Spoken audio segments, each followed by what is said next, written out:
తీసుకొని అమ్మ ఇచ్చిన వెండి వరుసలా బంగారు పీడలో చేరపట్టుకొని మా అన్నగారు వేసిన ధనస్థితికి చేరవచ్చాము.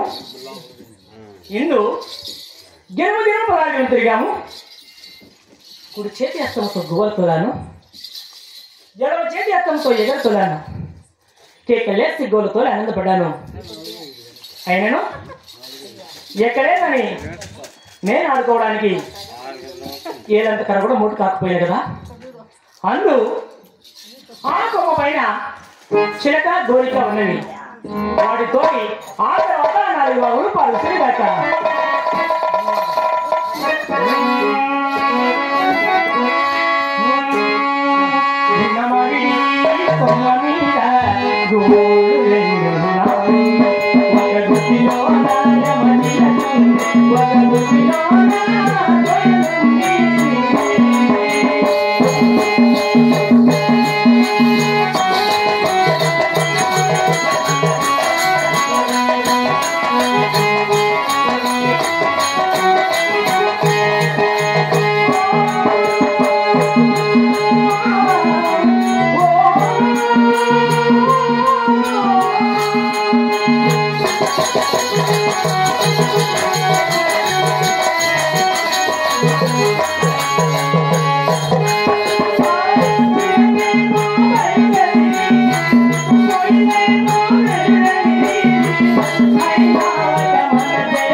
Thank you.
మాట మాత్రమున ఉత్తర దక్షిణ తూర్పు ఈ మూడు భాగముల పరిచోడగా అయినను ఎక్కడైనా నేను ఆడుకోవడానికి వెళ్ళేందుకు కూడా మూడు కాకపోయాను కదా. అంతా అక్కడ బాగానే పరిచోడగా 7 కళలు మాత్రమే మూడుకుంటున్నాయి కదా. ఈ 7 కళలు ఎలా మూటగలిగాయంటే మా అన్నగారైన మదేవి స్వామి చిలక అవతారంలో వచ్చి ఈ 7 కళలు మాత్రమే మూడుకుంటున్నాడు కదా. ఈ 7 కళలు చూసుకొని నా చిన్న చిన్న తొమ్మిది నిలిచి బెన్నెల నాచి బెండు జోడించి అడిగించి ఈ చిలకల కొలారమణి తయారు చేశాను కదా. ఇప్పుడు ఈ చిలకల కొలారమణిలో ఈ చిలకల కొలారమణి కాశీ కలగాలంటే కోటి తీరుతాను 7 మంది మా అన్నగారిని నా మనసారి వెడుకనగా ఈ చిలకల కొలారమణి కాశీ కలిగాము. అలాగే వెడుతున్నానమ్మా, అలాగే వెడుతున్నాగాక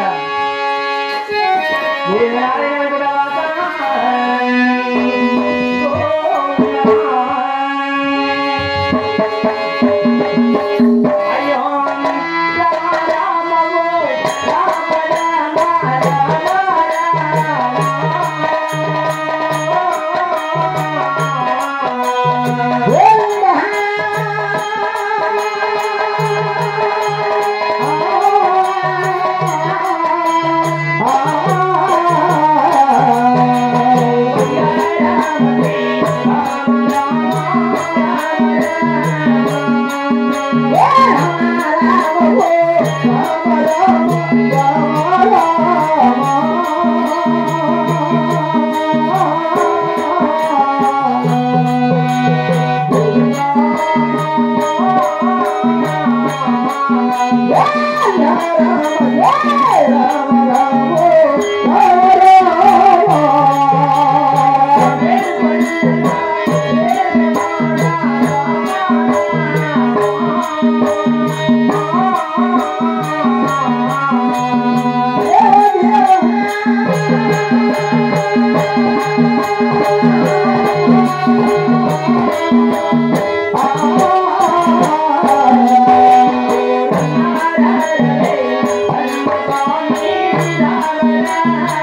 ఆశ్చర్యము ఏమి ఆశ్చర్యము ముక్కోటి దేవతలను 1000 మంది మా అన్నగారిని నా మనసారి వేడుకొనగా ఈ చిలకల కులాల బండికి ఏడ్చగలిగింది కదా. ఇప్పుడు ఈ చిలకల కులాల బండిలో కులమైంది మా 3 నెలల వెనకపోతే ఎంతగా సంతోషపడను, ఎంతగా ఆనందపడను. అలాగే వెళ్ళదమ్మా, అలాగే వెళ్ళొచ్చిన కాక గోవింద నారాయణ